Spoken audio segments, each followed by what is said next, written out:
কক্সবাজারে শুরু হয়েছে মাসব্যাপী শিল্প ও বাণিজ্য মেলা।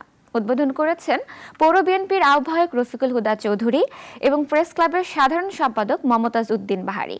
পর্যটন গলফ মাঠে Cox's Bazar chamber of commerce and industry এবং সাংবাদিক ইউনিয়ন কক্সবাজারের উদ্যোগে এই মেলার আয়োজন করা হয়েছে।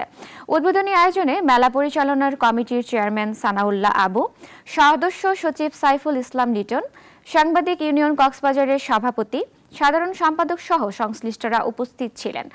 মেলায় শিশুদের বিভিন্ন রাইড এবং দেশীয় শিল্প ও পণ্যের ১৫০ শতাধিক স্টল তাদের পসরা সাজিয়ে বসেছে। স্টলের নতুনত্ব এনেছেন এবং বিনোদনও নাকি তারা যথেষ্ট নতুনত্ব গ্রহণ করেছেন এবং সিসিটিভি আইনশৃঙ্খলা নিয়ন্ত্রণ সমস্ত কিছুর বিষয়ে তারা নতুনত্ব এনেছেন। কক্সবাজার জেলাবাসী এবং পর্যটক এখানে বিনোদনের কোনো ব্যবস্থা নেই।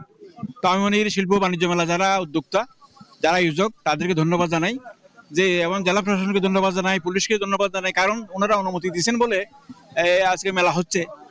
প্রশাসন ঝামেলা করলে তো হবে না।